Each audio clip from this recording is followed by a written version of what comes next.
vote চৰি এইটো এটা নেৰেটিভ নে এইটো ৰিয়েলিটি বিহাৰ ইলেকশ্যনৰ কথা আপোনালোকে নিশ্চয় শুনিছে বিহাৰ ইলেকশ্যনৰ নিচিনা ফ্ৰড আৰু ইলেক্টৰেল মেনিপুলেশ্যন ইমানেই হ'ল যে তাৰ নিচিনা ফ্ৰড ইলেকশ্যন আজিলৈকে চাগে হোৱাই নাই আৰু 2026ত আমাৰ অসমতো ইলেকশ্যন হ'বলৈ গৈ আছে গতিকে বিহাৰখনৰ নিচিনা আমাৰ অসমখনো যে নহ'ব তাৰ কোনো মানে নাই এটা নতুনকৈ এটা ৰুল আহিছে যে দুদিনৰ আগত এপ্লিকেশ্যন যদি দিয়ে যে মই ইয়াত ভোট দিব বিচাৰোঁ তেতিয়াহ'লে তেওঁলোকে ভোট দিব পাৰিব আৰু তাত এখন ফৰ্ম আছে সেই ফৰ্মখন ফিল আপ কৰিলেই হ'ল গতিকে এনেকুৱা ধৰণৰ যদি নিয়ম আহি থাকে বাহিৰৰ পৰা মানুহ লাখে লাখে মানুহ আহি ইয়াত ভোট নিদিয়া নহয় দিব পাৰিব আৰু আমাৰ খিলঞ্জীয়াৰ যিটো এটা আমাৰ ৰাইট থাকে ন আমি ভোট দিব পাৰোঁ আমাৰ সেইটো ভোট দিয়াটো অধিকাৰ সেই যদি অধিকাৰ কোনো শেষ হৈ যায় নহয় তেতিয়াহ'লে আমাৰ কোনো অস্তিত্ব নাথাকিব আমাৰ অসমখন আমাৰ সোণৰ অসম আমাৰ বৰ অসমখন শেষ হ'বলৈ কিন্তু বেছিদিন নাই মানুহবোৰ সজাগ খবৰ হ'ল আৰু এই কথাবোৰ অকণমান মন দি গুৰুত্ব সহকাৰে লোৱাটো উচিত আৰু কিছুমান মানুহে ভাবে যে বিৰোধী হাৰিছে বিহাৰত সেইটো কাৰণে ভোট চৰিৰ নেগেটিভ সেট কৰিছে কিন্তু তেনে নহয় এইটো ৰিয়েলিটিত হ'বলৈ গৈ আছে আৰু হৈ আছে বৰ্তমান গতিকে আপোনালোকে ভিডিঅ'টো চাওক বুজি পাব যে কি হৈ আছে আৰু কি হ'বলৈ গৈ আছে নহয় তেওঁ বেলেগখন ৰাজ্যত নাম কৰ্তন কৰিলেহে আমাৰ ৰাজ্যত নাম অন্তৰ্ভুক্ত কৰিম বা চৰকাৰে যিধৰণে প্ৰপগাণ্ডা কৰি আছে যে বেলেগত নাম থকা মানুহেতো ইয়াত ভোট দিব নোৱাৰে আৰু উত্তৰ প্ৰদেশত নামটো কাটি কোনে আহি অসমত ভোট দিবলৈ আহিব এই বুলি যিবিলাকে কৈছে তেওঁলোকৰ কাৰণে মই হাতৰটো ভাঙি দিব খুজিছোঁ এইটো কিমান ডাঙৰ এটা হাতৰ আপোনালোকে জানে যে এই বিধি অনুসৰি ফৰ্ম 8 যিখন উলিয়াইছে তাৰ বিধি অনুসৰি যিটো বিধিৰ অধীনত এই ফৰ্ম 8 উলিওৱা হৈছে যে কোনোবা এজন কেণ্ডিডেটবিলাকে নমিনেশ্যন পেপাৰ দাখিল কৰাৰ দুদিনৰ আগলৈকে বুলি কৈছে তাৰমানে আগমুহূৰ্তলৈকে যদি কোনোবাই এপ্লিকেশ্যন দিয়ে তেতিয়াহ'লে তেওঁৰ নাম নতুন ভোটাৰ তালিকাত ভৰাব লাগিব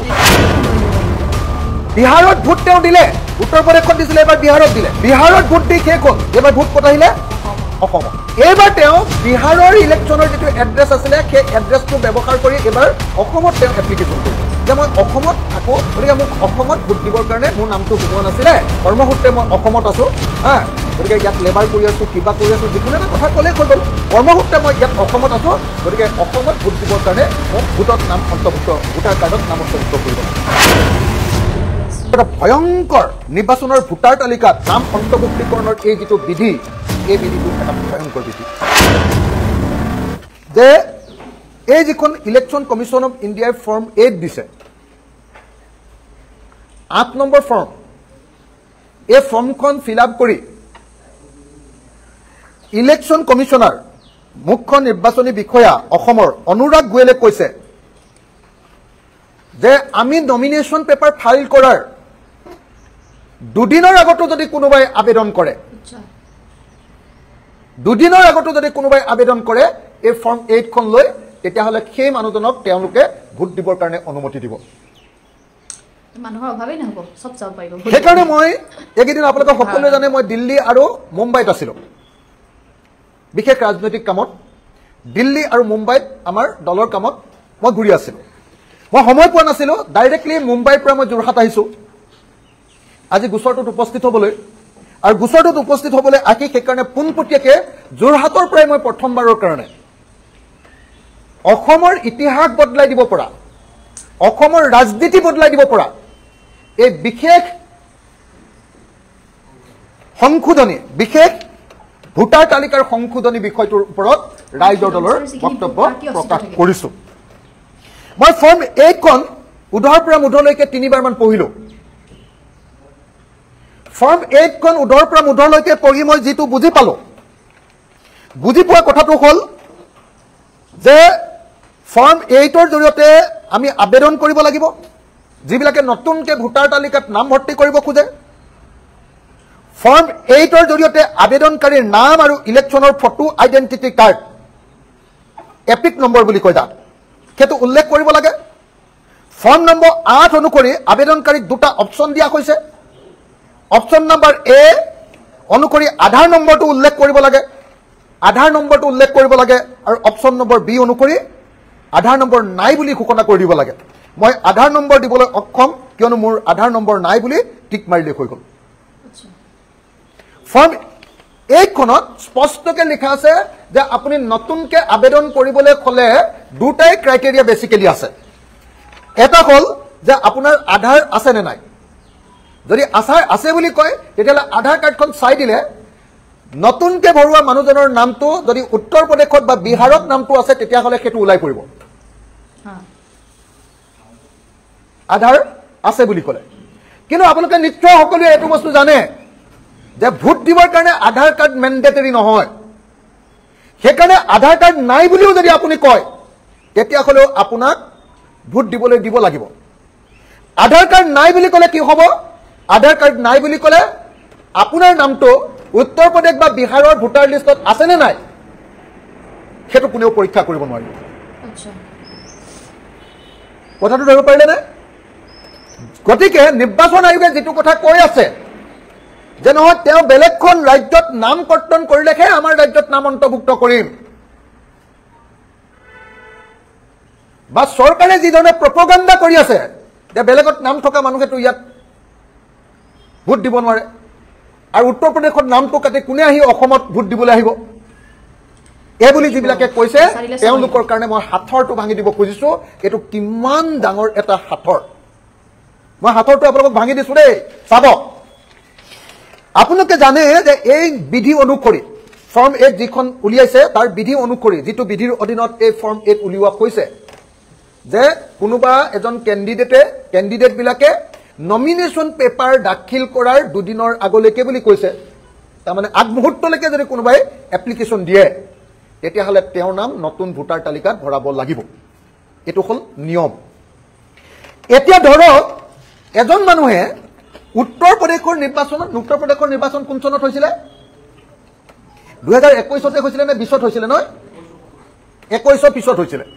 উত্তৰ প্ৰদেশৰ নিৰ্বাচনত ভোট দিলে বিধানসভাৰ নিৰ্বাচন ভোট দি শেষ হল তাৰ পাছত তেওঁৰ নামটো আধাৰো আছে আৰু তেওঁ হেতু উত্তৰ প্ৰদেশত ভোটটো দি শেষ হৈ গল তেওঁ এবাৰ বিহাৰত ভোট আহিলে কোন চনত 2025 ত বিহাৰত ভোট আহিলে 2025 ত যেতিয়া ভোট আহিলে 2025 ত ভোট আহোতে তেওঁ উত্তৰ প্ৰদেশৰ আধাৰখনো দেখুৱালে কিন্তু কলে যে মই এতিয়া বিহাৰত থাকো গতিকে মোক বিহাৰত ভোট দিবলৈ দিব লাগে 2025 ত বিহাৰত তেওঁ ভোট দিলে উত্তৰ প্ৰদেশতে ভোটটো কাটি দিলে কাৰণ এপিক নাম্বাৰটো দিব লাগে নহয় সেই এপিক নাম্বাৰটো দি দিছিলে তেওঁ সেইটো নামটো দিওতে ইলেকশন ফটো আইডেন্টিটি কাৰ্ড যে পালে তাত কি কৰিলে যে তেওঁ কলে যে ঠিক আছে তেওঁ কৈ দিলে ঘোষণা কৰি দিলে ফৰ্ম 8 যে নহয় মোৰ উত্তৰ প্ৰদেশত ভোট আছিল মোক উত্তৰ প্ৰদেশত ভোট নালাগে এটো কৰ্তন কৰি দিও তেওঁ হে বিহাৰত ভোট দিলে হয়নে দুদিনৰ আগত আহিলেও হ'ব মাত্ৰ এটা এড্ৰেছ লাগে হয়নে বিএলও বিলাকৰ লগত যোগাযোগ কৰিলে মানে এড্ৰেছ এটা চৰকাৰে মানে এড্ৰেছ এটা কৰি দি বিএলও কৈ দিলে হলে এটা আমাৰ লিষ্ট দে এটা পাস কৰি দিবি বিএলও কি কৈছে চৰকাৰৰ মানুহ গতিকে চৰকাৰেটো কৈ দিলে মানে কৈ দিব যে ঠিক আছে এওঁলোকৰ এড্ৰেছ আছে এড্ৰেছটো চালে ঠিক আছে এড্ৰেছ আছে পাস বাই সেই দুদিনৰ আগত আহিলেই জানিবা তাত থাকিও ললে কিনো অসুবিধা আছে এটো পইচা দিলে আহিবই এড্ৰেছটো পাস কৰাই তেওঁৰ নামটো এবাৰ ক'ত সোমালে বিহাৰৰ নেক্সট বিধানসভা নিৰ্বাচনত ভোট দিবৰ কাৰণে বিহাৰৰ ভোটাৰ তালিকাত সোমাই গল বিহাৰত ভোট তেওঁ দিলে উত্তৰ প্ৰদেশত দিছিলে এবাৰ বিহাৰত দিলে বিহাৰত ভোট দি শেষ হল এবাৰ ভোট ক'ত আহিলে অসমত এবাৰ তেওঁ বিহাৰৰ ইলেকশ্যনৰ যেটো এড্ৰেছ আছিল সেই এড্ৰেছটো ব্যৱহাৰ কৰি এবাৰ অসমত তেওঁ এপ্লিকেশন কৰিলে যে মই অসমত থাকো গতিকে মোক অসমত ভোট দিবৰ কাৰণে মোৰ নামটো সোমোৱা নাছিলে কৰ্মসূত্ৰে মই অসমত আছো গতিকে ইয়াত লেবাৰ কৰি আছো কিবা কৰি আছো যিকোনো এটা কথা ক'লে হৈ গল কৰ্মসূত্ৰে মই ইয়াত অসমত আছো গতিকে অসমত ভোট দিবৰ কাৰণে মোক ভোটত নাম অন্তৰ্ভুক্ত ভোটাৰ কাৰ্ডত নাম অন্তৰ্ভুক্ত কৰিব লাগে তেওঁ তেতিয়া বিহাৰৰ নামটো কৰ্তন কৰি দিলে তেওঁ আধাৰ নেদেখুৱালে নাম কৰ্তন নকৰিলেও হ'ব আধাৰ নাই বুলি কৈ দিলে হ'ল যদি আধাৰ আছে তেতিয়াহ'লে তেওঁ বিহাৰত নামটো কাটি দিলে